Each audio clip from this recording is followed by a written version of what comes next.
या कार्यक्रमाची सुरुवात आणि चर्चा झाली तेव्हा या सगळ्यांनीच व्यासपीठावर हा कार्यक्रम घ्यायचा एक निर्णय घेतला आणि आपांच्या तिन्ही लेकी सारिका, सुवर्णा आणि रुपाली आणि त्यांचे सुपुत्र रणजित या सगळ्यांनी ह्याच्यातही जो सहभाग घेतला त्याबद्दल मी त्यांच्या सगळ्यांचे मनपूर्वक आभार मानते। आणि सुदाम आपा जियो हजारों साल साल के दिन हो 50,000 हे तुम्हाला सगळ्यांना मनापासून शुभेच्छा देते। आताही फक्त 75 है, ये तो सिर्फ ट्रेलर है, पिक्चर अभी बाकी है। त्यामुळे मला विश्वास आहे की आता 75 वर्षाचे तुम्ही झाले, आता तुम्हाला मुली त्यांच्या तिन्ही मुलींना सांगते, कारण का मी हे केलेलं आहे, 75 केली आणि त्याच्यानंतर वडील किंवा आई 80 वर्षाचे पूर्ण झाल्यावर त्यांचं सहस्त्रचंद्र दर्शन करायचं असतं। त्याच्यामुळे तुमच्या सहस्त्रचंद्र दर्शनाला आम्ही सगळे व्यासपीठावर नक्की हजर असू, कारण आजही तुमची जी धावपळ असते, म्हणजे माझ्या लोकसभेला सगळ्यात जास्त आता तयारीला उत्सुक कोण आहे तर ते सुदाम आपा आहे। त्यांनी चार्जच घेतला त्याचा, त्याच्यामुळे पुरंदरमध्ये आलं की सगळे एकत्र मिळून इलेक्शनचं नियोजन, म्हणजे एखाद्या छोट्या मोठ्या इलेक्शनला जसं 25-30 वर्षाची मुलं उत्सुक असतात तशी मी ज्येष्ठ नागरिक म्हणणार नाही, लोकांना ज्येष्ठ म्हणलेलं आवडत नाही, पण ही सगळी युवा वडीलधारी लोक ज्या उत्साहाने सगळे नियोजन असेल ही खूप खरं तर त्यांच्यापेक्षा म्हणजे जगावं कसं ते ह्या पिढीकडून शिकलं पाहिजे। आणि त्या काळामध्ये आदरणीय पवार साहेबांनी नेहमी सांगते की तुमच्या आईने तुम्हाला काय जेवायला घातलं मला माहिती नाही बाबा, पण हे निराश कधी होतच नाही। आणि हे खरंच या पिढीत करण्यात शिकण्यासारखं आहे, कारण का ते लढत राहतात सगळे। त्यामुळे आम्हाला सगळ्यांनाच हे खरं या सगळ्या पिढीचा खूप मोठा अभिमान आहे आणि खरंच कौतुक आहे।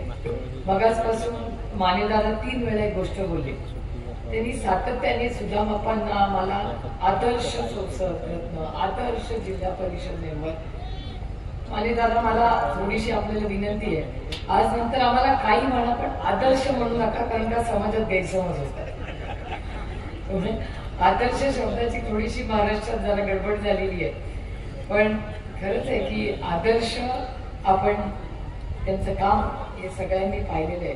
आणि ते येताना मी विचार करत होते की सगळा सुदाम अप्पांचा हा प्रवास, त्यांचे ऋणानं बंध जे दादा जाधवरांबरोबर आहेत, जसे त्यांचे तसे माझेही आहेत। मला आजही तो दिवस आठवतो 2009 मध्ये, च्या आधी जेव्हा मी पहिल्यांदा लोकसभा लढले तेव्हा 7-8 पासून 2 वर्ष आधी, म्हणजे मी पहिल्यांदा 2009 मध्ये लोकसभा चा फॉर्म भरला, पण तो निर्णय व्हायच्या आधी 2 वर्ष मी बारामती लोकसभा मतदारसंघाचं सगळं गाव वाडी वस्ती फिरले होते। आणि त्यामध्ये मी पहिल्यांदा पुरंदरला जेव्हा आले होते तेव्हा कुणाला भेटले होते 2007 मध्ये, तर दादा जाधवरांच्या घरी मी गेले होते। आणि दादांच्या घरची मला सगळ्यात प्रिय आजही आठवण म्हणजे त्यांचं चिंचेचं झाड आहे। आजही दादांच्या घरी गेलं की ते चिंचेचं झाड भरलेलं असतं आणि तेव्हापासूनचा प्रवास या सगळ्यांबरोबर।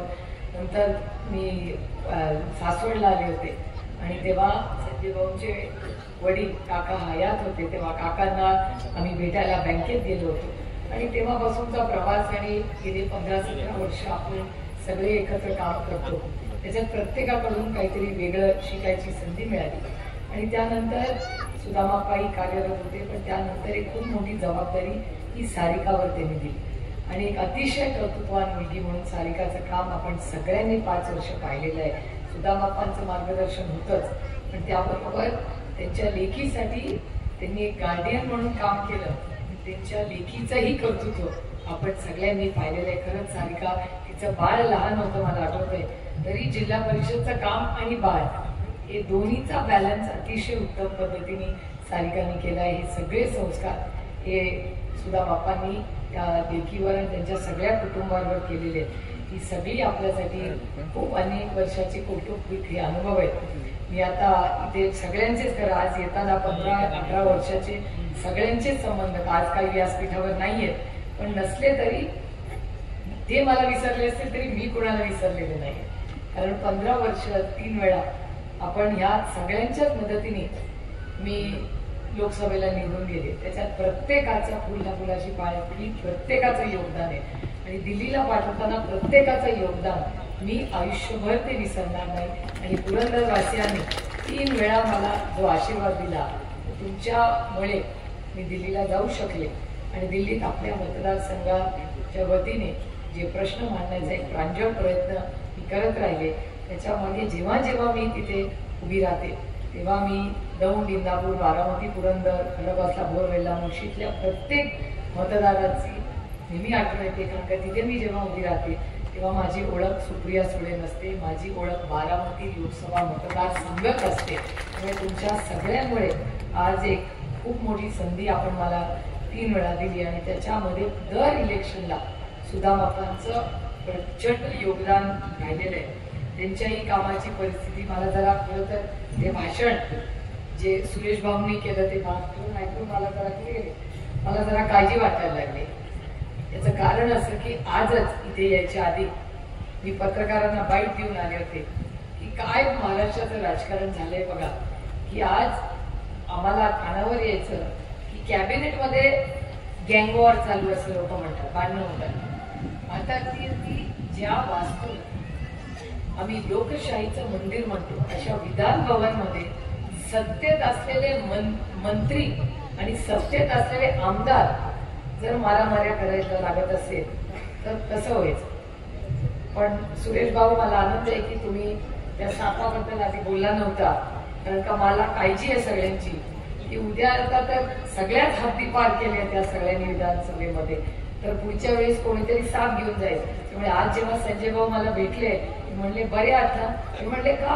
म्हणलं नाही आता आतापासून जेव्हा पार्लमेंट असेंब्लीमध्ये जाल, विधान भवनमध्ये जाल तेव्हा हेल्मेट घालून जा. कारण का जमाना खराब आहे. कारण सत्तेत असलेले सगळे लोक कोण बंदूक घेऊन येत आहे, कोण बंदूक घेऊन त्या पोलीस स्टेशनला जात आहे. पोलीस स्टेशन मध्ये बंदूक घेतलेला आमदार सत्तेतला आमदार आणि गोळी चालवतोय. म्हणजे या देशामध्ये अख्खी बार गोळीबार सरकार अशी म्हणायची पाळी आली. हे खरंच यासाठी नाही आम्ही राजकारणात कशासाठी आलो. आपण सगळेच हे तुमच्या आयुष्यात एक चांगला बदल घडवण्यासाठी. म्हणजे पुरंदरचं नेहमी मी कौतुक करते आणि मला खरंच माझं भाग्य की या भागाची लोकप्रतिनिधी म्हणून मी काम करते. कारण का काम करत असताना इथला अंजीर असेल, इथला सीताफळ असेल, इथला वाटाणा असेल, इथले उत्तम असलेले शिक्षक असतील, अशी एक वेगळी ओळख ही पुरंदरची आहे. आणि या संपूर्ण सुसंस्कृत असा या तालुक्यामध्ये आदर्श, आता मला आदर्श म्हणताना मला परत वाटतं की चुकीचा शब्द वापरला, पण अतिशय उत्तम काम करणारे, कष्ट करणारे लोक या संपूर्ण भागामध्ये आहेत. आणि ह्या भागाची लोकप्रतिनिधी म्हणून म्हणजे अंजीर जेव्हा मी बघते तेव्हा अतिशय सुंदर पद्धतीने आज या अनेक कुटुंब इथे एक तो आपला आयलंड नावाचा जो व्यवसाय आपल्याकडे सुरू झालेला आहे, त्यातला आपला पुरंदरचा अंजीर हा जर्मनीला आणि लंडनला जातो. आपली द्राक्ष जातात, आपल्याकडून सीताफळ जातं. आणि आज महाराष्ट्रात कुठेही गेलं तर वाटाणा कुठला तर तो पुरंदरचा असतो. मला कधी कधी कौतुक वाटतं की पुरंदरमध्ये वाटाणा होतो नक्की किती, कुठेही गेलं तरी पुरंदरचंच नाव असतं. त्यामुळे पुरंदरची एक वेगळी ओळख आज सगळ्यांच्या प्रयत्नामुळे झालेली आहे.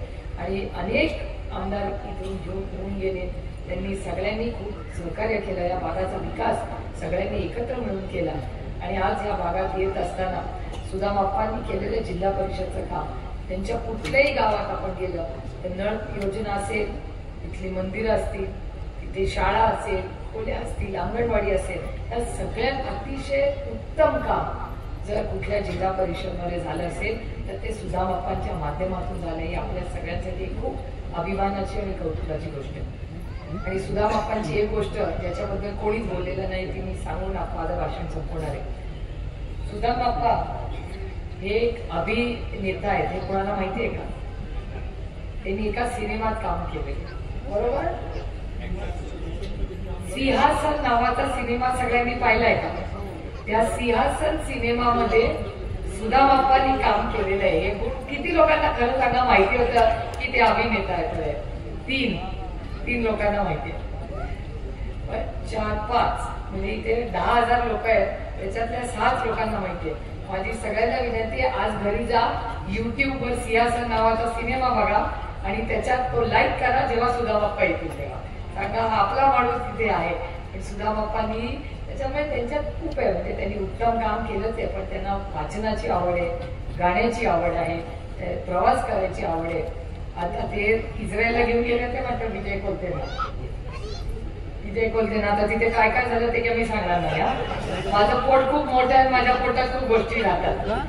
पण ते शेती शिकण्यासाठी गेले होते असं घरी सांगून गेलो की असू नका, लोकांचे गैरसमज होतात. पण खरंच इतके वर्ष हे ऋणानं भरलं. म्हणजे मला कौतुक वाटतं की त्या विजय कोलतेंचं आणि यांची कधी कधी आंदोलनं झाली, पण त्यांनी राजकारण कधी स्वतःच्या नात्यात आणलं नाही. त्यांचे मतभेद जरूर होते, पण मनभेद कधी आले नाही. आणि ह्यालाच सुसंस्कृत महाराष्ट्राची संस्कृती म्हणतात. त्यामुळे जरूर या सगळ्यांनी संघर्ष केला असेल, पण संघर्ष केला तरी त्याच्यात कटुता कधी आली नाही. आणि मला असं वाटतं माझ्यासारख्या नवीन पिढीला हे संस्कार खूप महत्वाचे, की आमचे मतभेद जरूर असतील, पण आम्ही मनभेद आमचे म्हणता कामा नये. आणि एक शेवटची गोष्ट आता सांगते, मला आता आठवली ती, की सुधा बाप्पांना आठवते का नाही मला माहिती नाही, पण 92 साली आदरणीय पवार साहेब हे राज्याचे डिफेन्स मिनिस्टर होते आणि ते निर्यावरनं लोकांना भेटत पुण्याला झाले होते. निर्याला एका माणसाने त्यांची गाडी अडवली आणि त्या माणसाने सांगितलं तुम्ही पाण्याचं काय करणार आहात? आता मला सांगा, तो गाडी अडवणारा माणूस कोण? सुधा बाप्पा इंगळे. सुधा बाप्पांनी ती गाडी अडवली. नंतर साहेब तिथून निघाले आणि ते डायरेक्ट गेले दादा जाधवांच्या घरी.